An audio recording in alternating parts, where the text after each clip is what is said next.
Hi, my Supernatural family. It's me, Chris, and welcome to the Supernatural Room, the place where Supernatural fans come together to listen to some good old-fashioned fanfic. So settle in, get a drink, 'cause it's story time. This week, the story is found on fanfic.org and was written by Fat Puppy. I like those.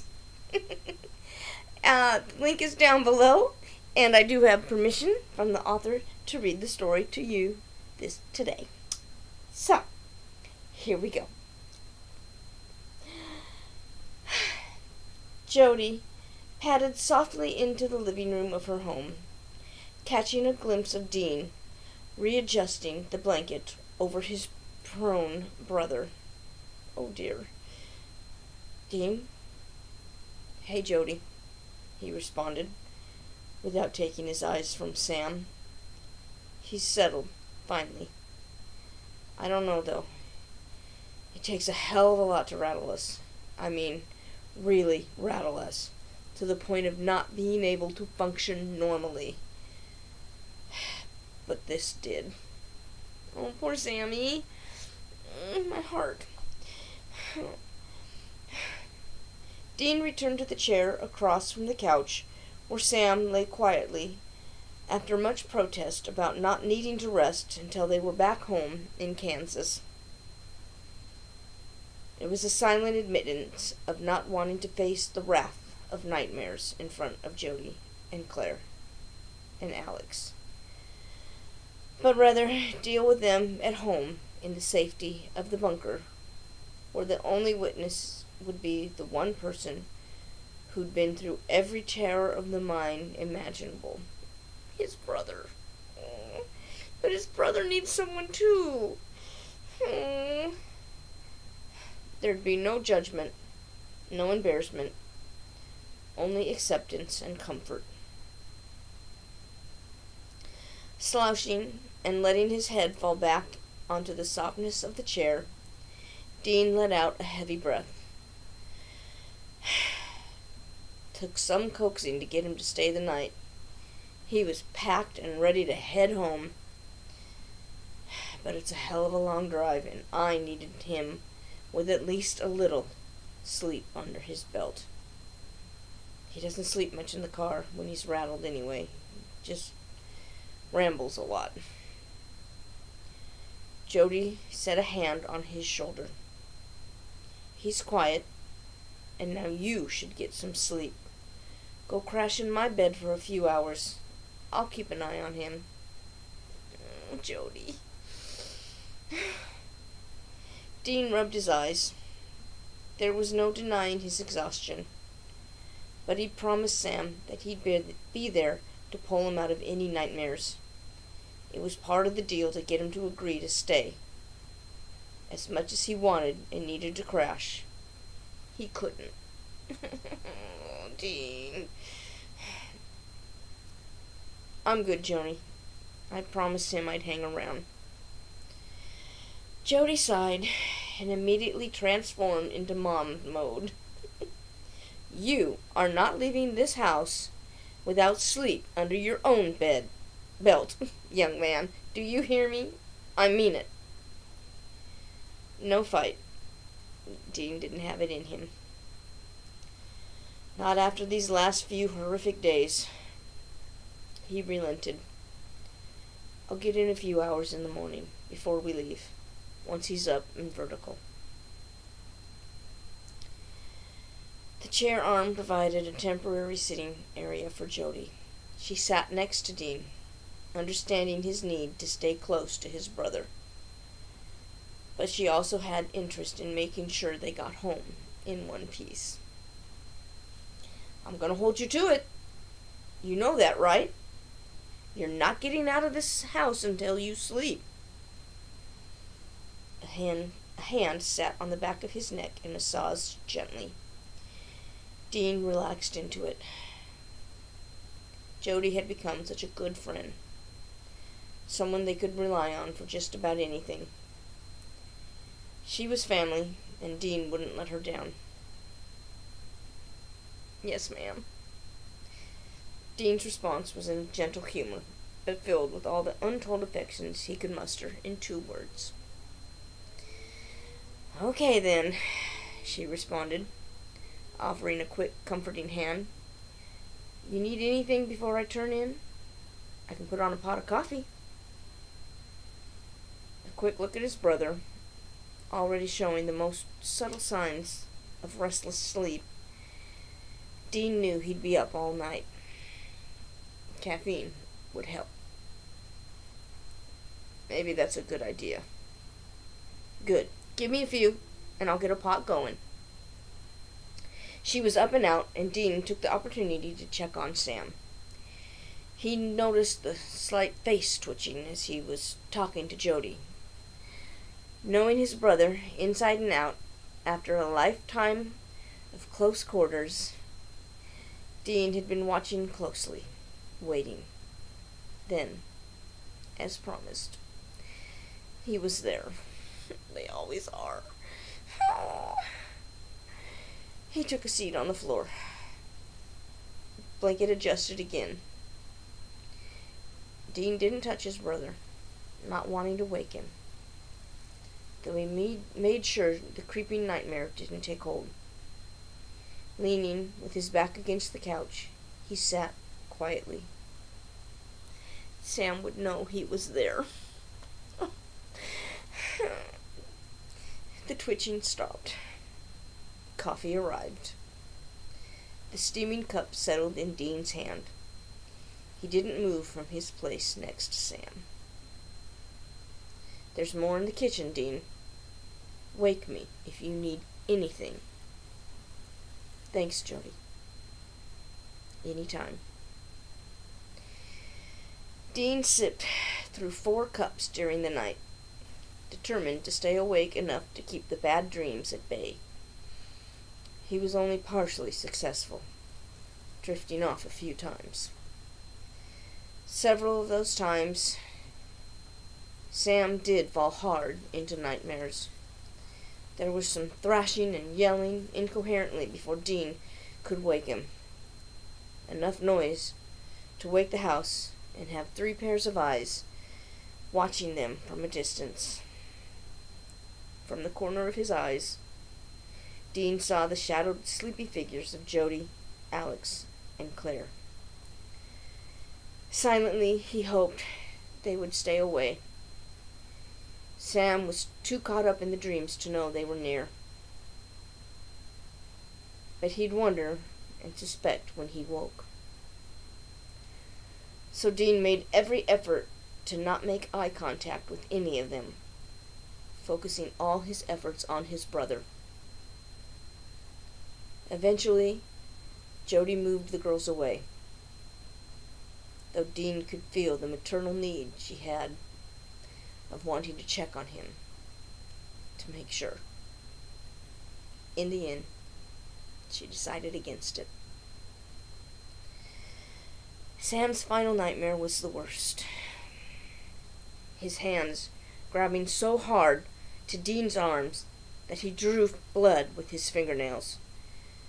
Clenched face went beet red and tears streamed from the edges of tightly closed eyes. It took Dean creating some pain of his own by hard pinching Sam's fingers together until he snapped awake. On the count, Sam jerked upright, struggling to catch a normal breath, when a solid hand on his chest eased him back into a horizontal position. "Easy, Sam. Just a nightmare. You've handled those before. I'm right here."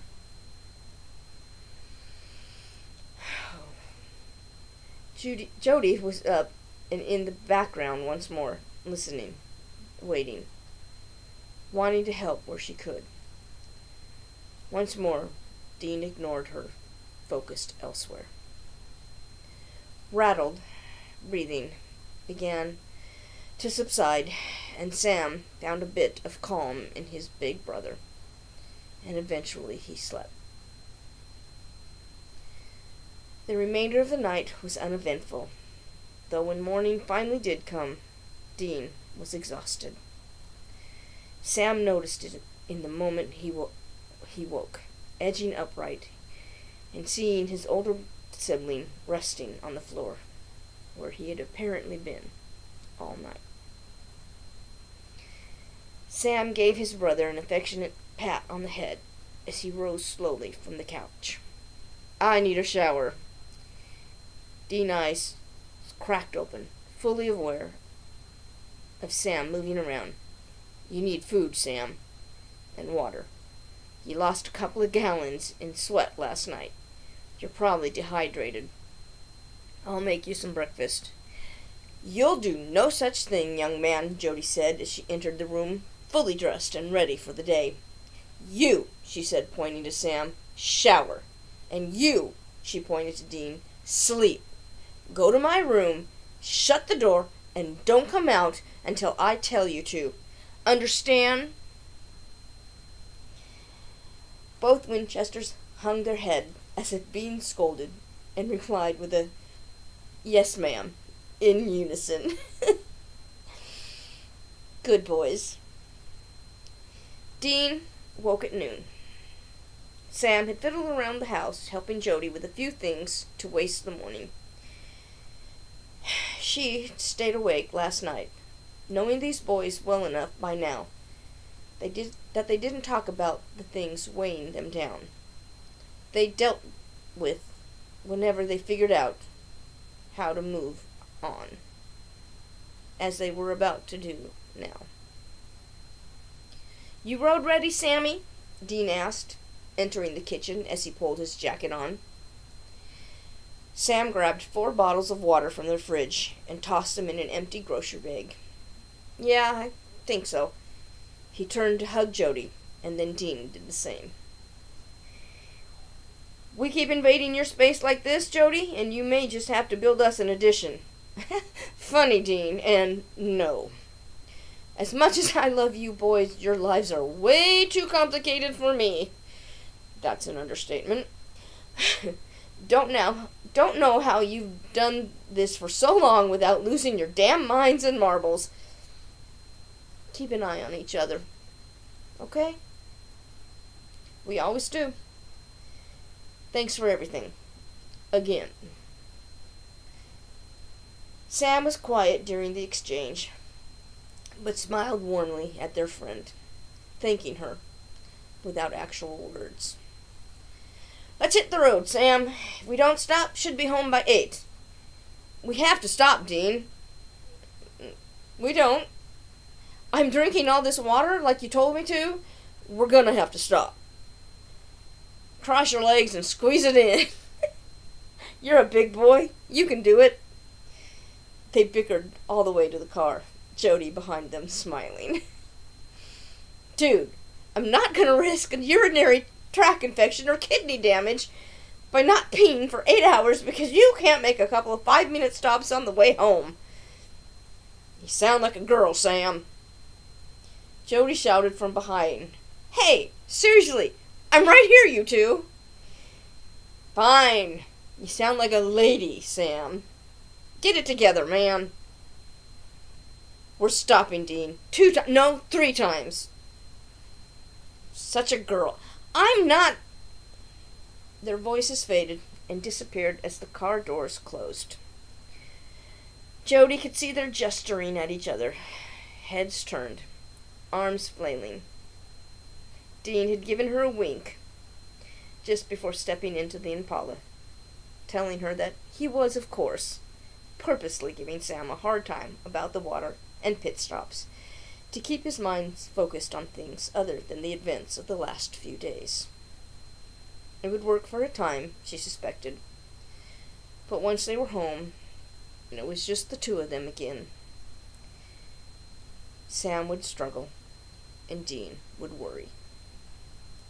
But they'd pull through it and move beyond it. It's what they did. It's how they lived. As long as they had each other. The end. Okay, that was intense. Oh my goodness. I want to know now the story before it. What happened in the few days before this? What happened to Sam? Fat puppy, get on that. I need to know. Oh my goodness. Wow. Well, I liked that story and how the they went to Jody, because even though Dean is so strong and he's always there for his brother, he needs somebody too. And I think going to Jody would have made him feel like he had a bit of a rock to stand on, since his brother wasn't there mentally. And so that meant he could be the rock for Sammy in his recovering. And it got Sam through that initial shock period. And that could get him home, and then they'd deal with it, or not deal with it, as the Winchesters are prone to do.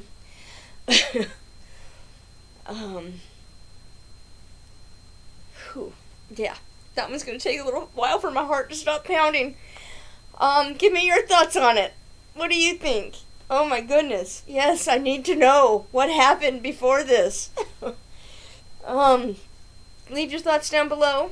And if you have any stories you'd like to hear me read, leave those down below too, and I'll look into them. Wow. Other than that, just please, always remember, in the Supernatural family, you're never alone, because we love your beautiful faces. And always keep fighting. Love you. Bye.